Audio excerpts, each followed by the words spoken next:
Hello and welcome. Today we're going to break down one of the most important parts of Kiswahili grammar, nouns, or as they're called in Kiswahili, nomino. So here's our game plan. We'll kick things off with the big picture of noun families, then we'll dive into them in pairs, like common and proper nouns, and we'll wrap it all up with a summary and a little challenge for you. All right, first things first. Let's get the basics down. What exactly is a nomino in Kiswahili? And more importantly, how are they all organized? It's actually pretty simple. Just like in English, a nomino is a naming word. It's what you use to put a label on a person, a place, a thing, or even an idea. Now, here is the most important idea of this whole explainer. In Kiswahili, every single noun belongs to one of 7 different groups. The absolute best way to think about this is to picture them as 7 families, Each family has its own unique personality and its own set of rules. So let's meet our first pair of families. These two help us talk about general, everyday things versus very specific ones. On the left, you've got common nouns. These are for all your ordinary things. And on the right, you've got proper nouns, which are for the VIPs, the unique, specific names. It's the difference between saying a friend and talking about your friend, Amani. As you can see, these are the words you use all the time for people, places, and things.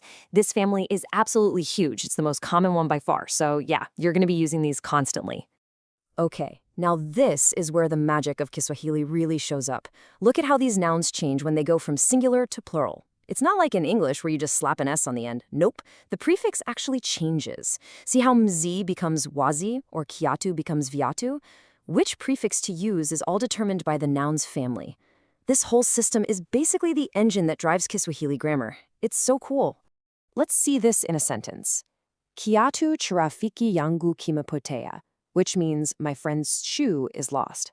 Both kiatu, for shoe, and rafiki, for friend, are common nouns. We're just talking about a general shoe and a general friend, not a specific named one. Now here are the proper nouns. We've got specific people like Fatuma, specific places like Mulima, Kenya. And you can see the one rule you can never, ever break. Proper nouns always start with a capital letter. Think of it like their official ID card. All right, ready for the next pair? Let's move on. Now we're getting into nouns for things you can't really touch. We're talking about abstract ideas and the concepts of actions themselves. So on one side, you have your abstract nouns for concepts like love. And on the other side, you've got verbal nouns, which are really neat. They take an action, a verb like to read, and turn it into the idea of reading. Words like upendo for love or amani for peace, these are all abstract nouns. You can feel them, you can experience them, but you can't, hold them in your hands. And hey, here's a great little tip. Notice how many of them start with the letter u?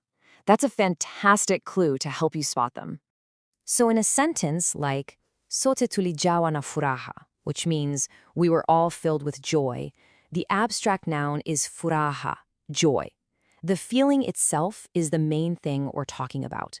Now, this family is awesome because the rule is so simple and consistent. They all start with the prefix ku. Every single time you see that ku prefix, it's like a giant flashing sign that says, hey, we're talking about the action as a thing. It turns the verb to sing into the noun singing. Okay, pay really close attention here because this is a key difference. On the left, kula wali means and ate rice. Here, kula is a verb, it's what someone did. But on the right, the sentence starts with kula kwake, which means his eating. See that shift? Now, the act of eating itself has become the noun, the subject of the sentence.